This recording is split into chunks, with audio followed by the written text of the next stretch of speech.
നദിക്കരയിലെ ഞാവൽ മരത്തിൽ ഒരു കുരങ്ങൻ ജീവിക്കുന്നുണ്ടായിരുന്നു.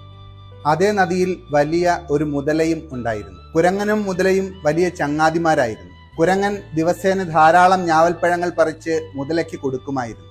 ഒരു ദിവസം മുതല കുറെ ഞാവൽപ്പഴങ്ങൾ എടുത്ത് തൻ്റെ ഭാര്യയ്ക്ക് കൊണ്ടുപോയി കൊടുത്തു. എൻ്റെ സുഹൃത്തായ കുരങ്ങൻ തന്നതാണെന്ന് പറഞ്ഞു. എത്ര മധുരമുള്ള ഞാവൽപ്പഴങ്ങൾ!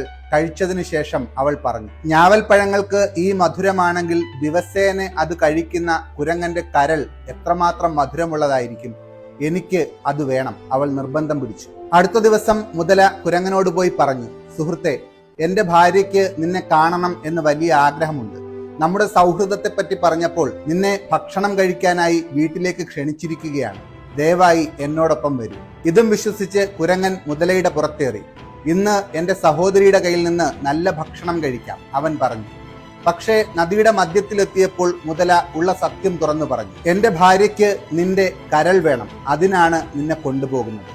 ഇത് കേട്ട കുരങ്ങൻ ഭയപ്പെട്ടു. പക്ഷേ അവൻ അത് പുറത്തു കാട്ടിയില്ല. അവൻ ചിരിച്ചുകൊണ്ട് പറഞ്ഞു, ഇതാണോ കാര്യം? എന്നാൽ നേരത്തെ പറയണമായിരുന്നു. ഞാൻ എൻ്റെ കരൾ മരത്തിനു മുകളിൽ വെച്ചിരിക്കുകയാണ്. വരൂ, നമുക്ക് തിരിച്ചു പോയി അത് എടുത്തുകൊണ്ടുവരാം. മുതല അത് വിശ്വസിച്ച് കരയിലേക്ക് മടങ്ങി. മരത്തിനടുത്തെത്തിയപ്പോൾ കുരങ്ങൻ തന്റെ ജീവനും കൊണ്ട് എടുത്തു ചാടി. അതിനുശേഷം ഇപ്രകാരം പറഞ്ഞു, നീയൊരു വഞ്ചകനാണ്. ഞാൻ നിന്നെ സുഹൃത്തെന്ന് തെറ്റിദ്ധരിച്ചു. മേലിൽ നീയുമായി യാതൊരു ചങ്ങാത്തവുമില്ല. ഇവിടെ നിന്ന് പൊയ്ക്കോളൂ. ഇത് കേട്ട മുതല ലജ്ജിച്ച് മടങ്ങിപ്പോയി. ഈ ലോകത്തെ നമ്മുടെ വഴികളിൽ ധാരാളം വഞ്ചന പതിയിരിക്കുന്നുണ്ട്. അതുകൊണ്ട് ജാഗ്രതയോടെ ജീവിക്കാം.